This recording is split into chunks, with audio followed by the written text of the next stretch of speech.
There's a lot to know about colon cancer: prevention, treatment, recovery, and that's just for starters. So today we're going to find out more with Dr. Seema Gandhi.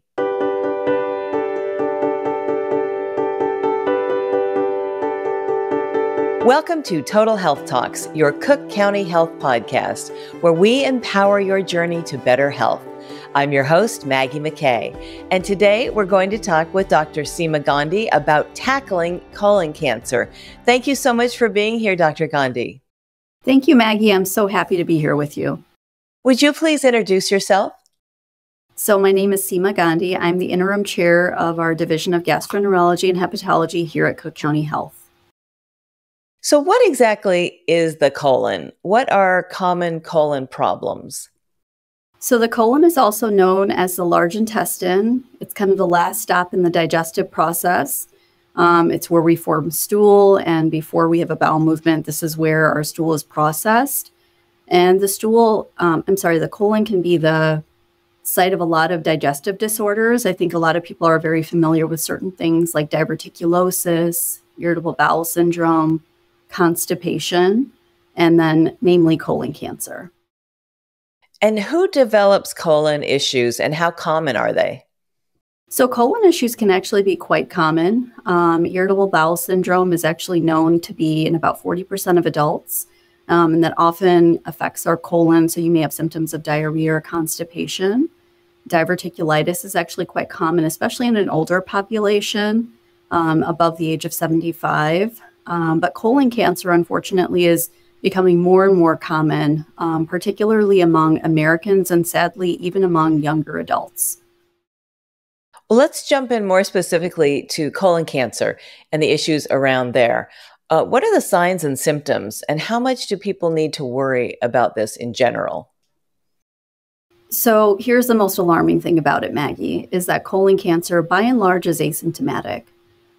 Typically, symptoms of colon cancer don't appear until colon cancer is quite advanced.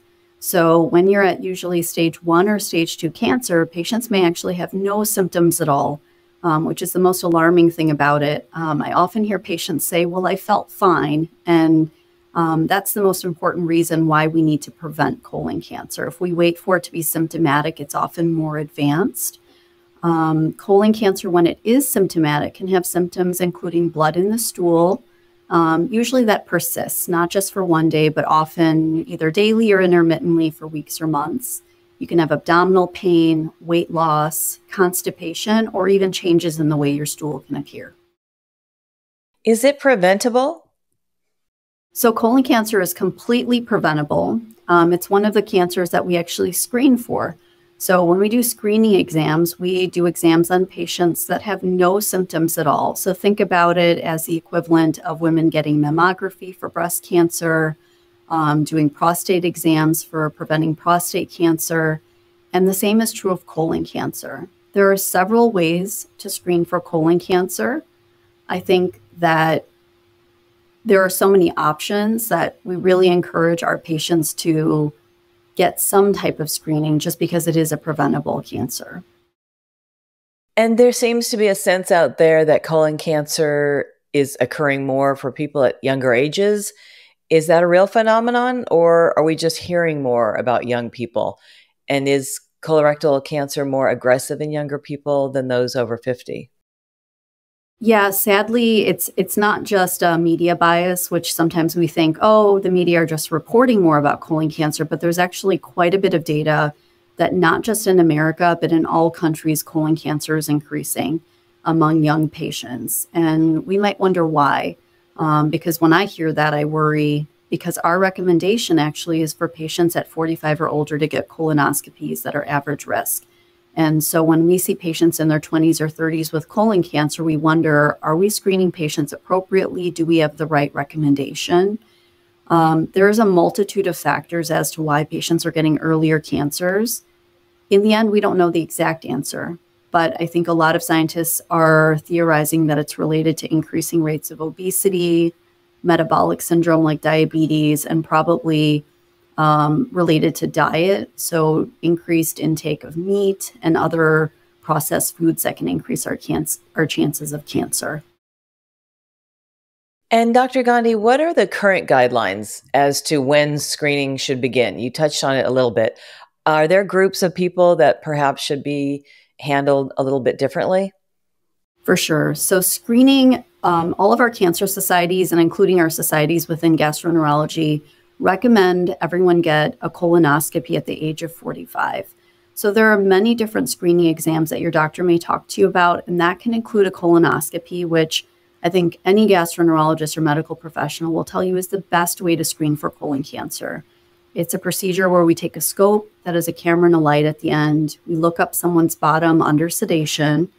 The patient prepares by drinking a preparation to clean out their colon the day before. And so colonoscopy is amazing because it allows us to look at the colon up close and personal and then see if there are any polyps. So polyps are growths in the colon that can actually, over time, usually years, turn into cancer. And we have the ability to not only see them, but then remove them at that time. So think of them like pulling weeds in your garden. If we pull it out, then hopefully another one won't grow and they won't get bigger or progress to colon cancer.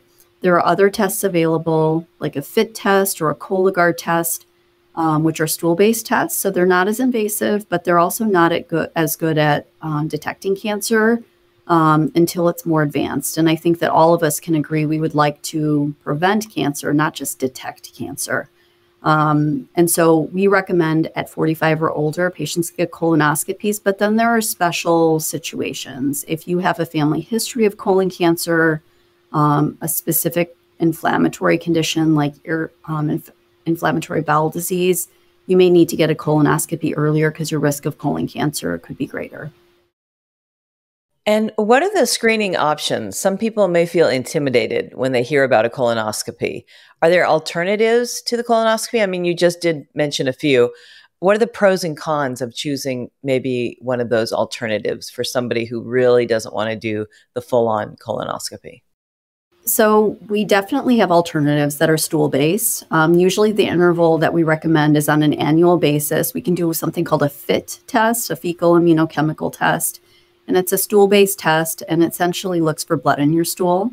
The other option is a Cologuard test, and that looks at different changes in DNA that can happen when polyps become cancerous. The downside of these tests is often they're not very sensitive or specific, and they perform best, unfortunately, once someone already has cancer. Like I said, if you are trying to prevent colon cancer, for this test to be positive, it usually turns positive when you're pretty close to getting cancer or already have cancer. And then the next recommended step would be a colonoscopy. So I think there can be a lot of fear when it comes to colonoscopies. And I want to reassure everyone listening, they're so simple to do. The hardest part can be drinking the prep, Maggie. But I had my colonoscopy for my first time this past year, and I have to say it was a very humbling experience to drink that prep. I don't know if you've had one yet, Maggie, but it really is the hardest part. The colonoscopy was so easy. I have done many, Dr. Gandhi, because both my parents had colon cancer. So I have done probably 5 or 6 already.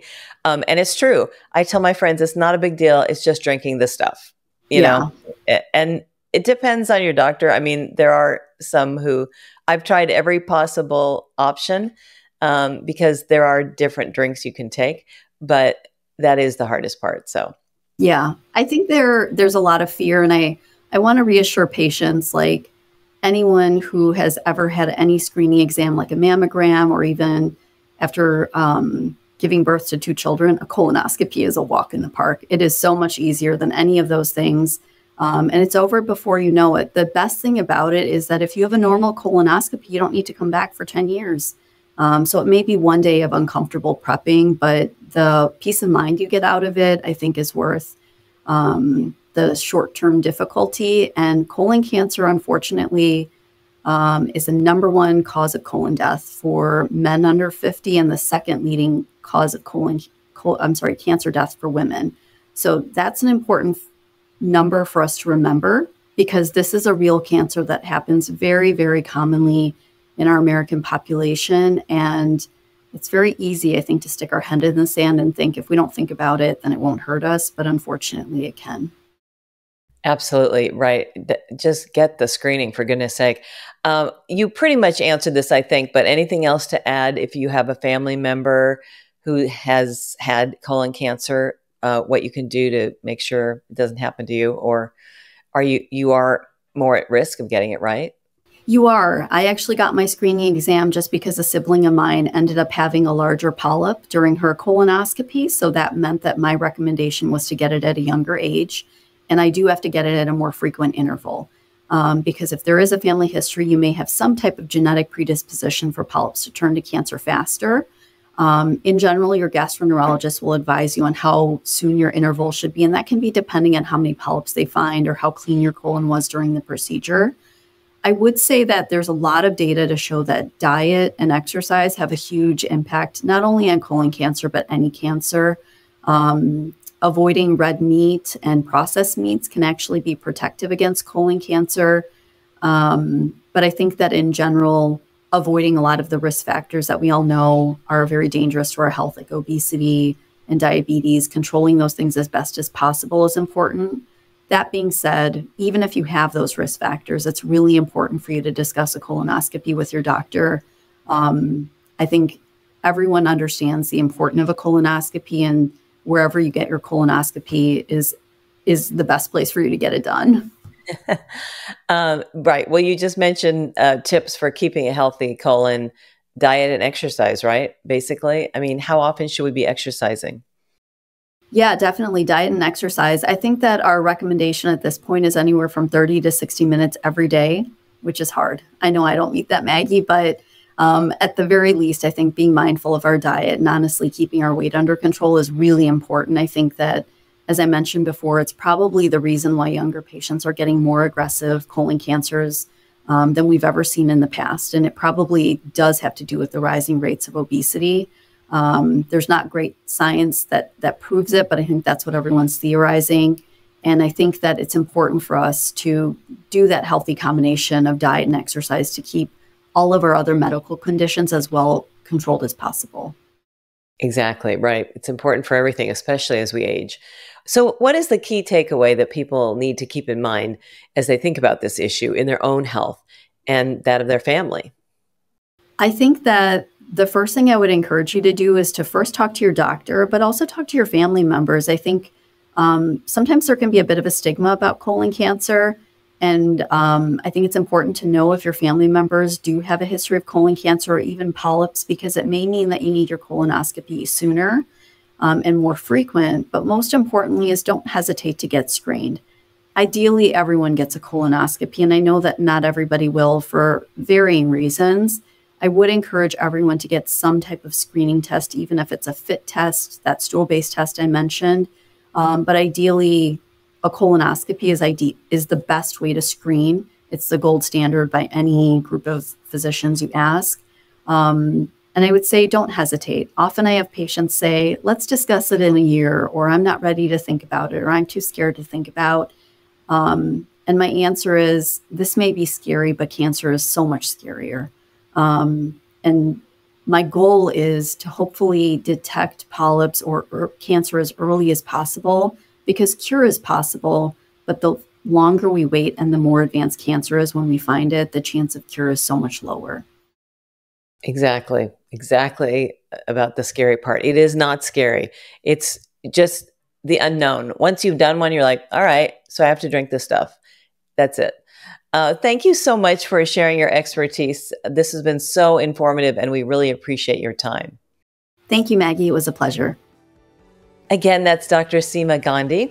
And as we wrap up another insightful episode of Total Health Talks, make sure to visit cookcountyhealth.org/podcast and subscribe to our podcast, share, and connect with us on social media. Stay tuned for more engaging discussions. This is Maggie McKay signing off from Total Health Talks. Stay well.